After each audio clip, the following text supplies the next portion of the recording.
Good morning, Bitcoin. Let's go over the markets. Bitcoin is at almost 5,200 for the day. It's April 15th, 2019. Big winners today, Bcash up 16%. Imagine that. Insight Chain up 12%. Max Mine, Nulls, Bitcoin Gold up around 8%. Big losers today, Satoshi's Vision down 8%. Digitech Futures down 7% along with Engine Coin and Huobi Token. So talking about Bcash and Satoshi's Vision, Binance is delisting Satoshi's Vision. How unfortunate, right?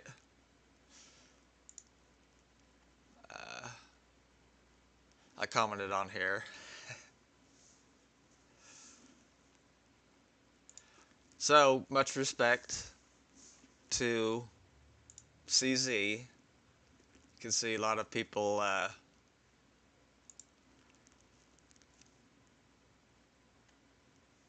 oh man, this is funny because of all the drama in the space. We have to admit that this is funny to me. Uh, I, I have to admit that this is funny to me because if you follow along Craig Wright, then he's kind of this is kind of getting what you deserve, or karma biting you in the butt, or something like that, because all the stuff that he goes around trying to cause. So, so much respect to CZ, and the only thing I can say is trade your altcoins on Binance.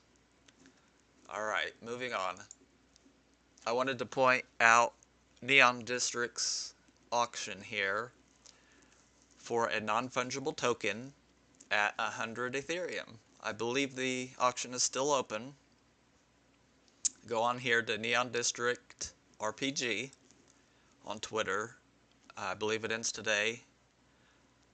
But I think this is interesting. Neon District is being built on the Loom sidechain, which is a sidechain of Ethereum. Interesting technology. We'll see how it plays out.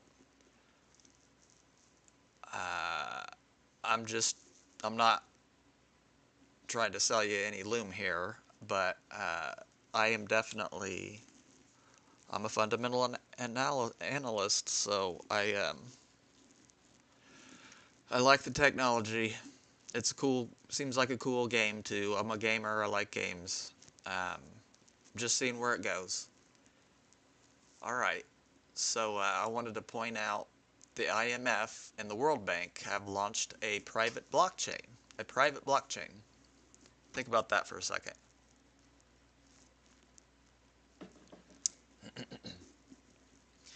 Um, and a learning coin on they've launched a learning coin. So the way they word this is deceptive,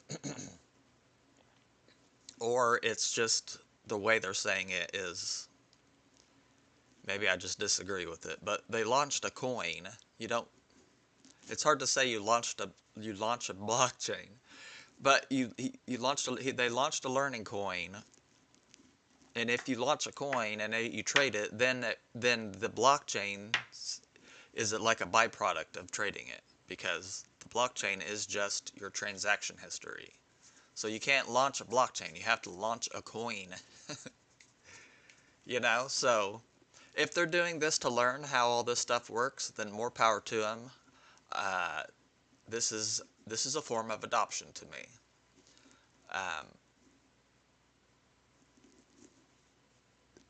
if they're trying to create value with this, then they're no better than XRP and will be in competition with XRP. That's why I'm bringing up this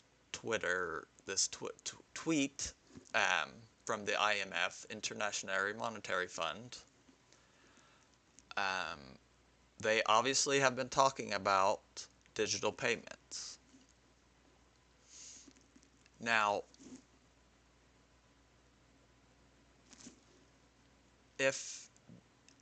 I think they are probably misunderstanding the whole space a bit, which is funny. It's either they're misunderstanding or they're misleading. Because the way they're approaching it is in the same vein as the XRP army, basically. Hence, all the comments that you get here are hashtag XRP. XRP, mobile digital assets. XRP. So they will be in competition with XRP if they do this and if they launch this and try to trade it and try to create value. But the Financial Times says, it's not the case. This is easily a talking point. People can speculate and whatever. I see it as they're using it to learn or using it to teach their internal people, which is great. I think that I would like to mess around with it, But other than that, that's all you have to see it as a learning tool.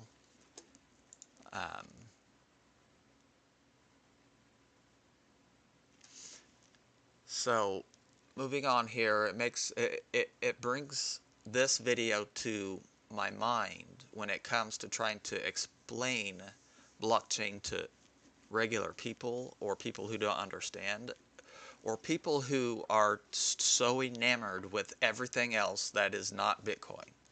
Okay? We have to keep in mind that the blockchain is just a byproduct of Bitcoin. The blockchain is just a transaction history of moving Bitcoins around. Like for example, I give Bitcoin to my friend. The blockchain records it. And then all the miners out there are the ones that are making sure that it stays relevant on some hard drive somewhere in the world.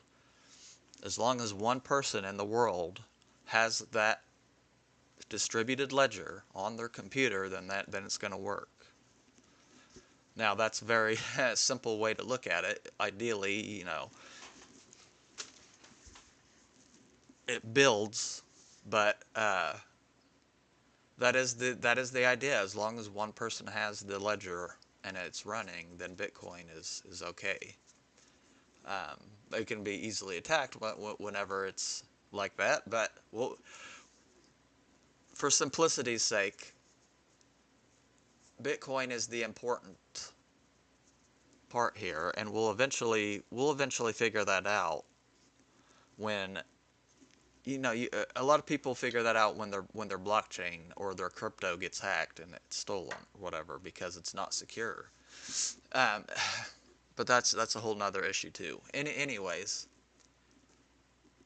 main thing is the blockchain is basically a byproduct of Bitcoin, and it's the technology behind Bitcoin that's important. Blockchain technology is important. It's just, I don't know, it's not as cool, I guess. Let's play this real quick from Mr. Antonopoulos. Noah says, debunking the blockchain but not Bitcoin point of view. How do we persuade average Joes that the blockchain but not Bitcoin line of thinking is incorrect? Well, first of all, Noah, why waste your time? If they want to go and play the blockchain not Bitcoin game, let them go and play the blockchain not Bitcoin game.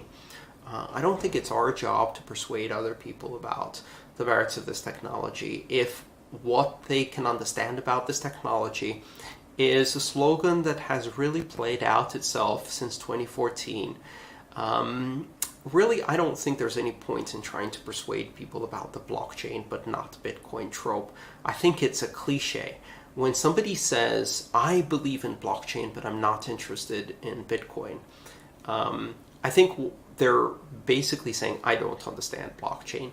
I don't understand blockchain, but I've heard enough to think that I can sound cool by dismissing Bitcoin and praising blockchain because I've heard a lot of other people say that. It's kind of just repeating a cliche. So why does blockchain not work without Bitcoin? Or rather, why do blockchains not work without an intrinsic value? Okay, there you go. I stopped it short. I'll link the video at the end. But there you go. It's hard to waste your time on people that, because usually when someone's saying that, then they're just repeating what someone else says. That is very, very cliche. It's a very cliche thing to say. It's like when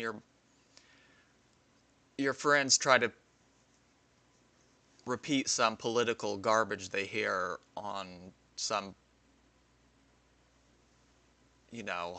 some hate click news site. They bring up some political point and they're just repeating it, when you know dang well they wouldn't have any opinion on the matter if they didn't hear that hate article.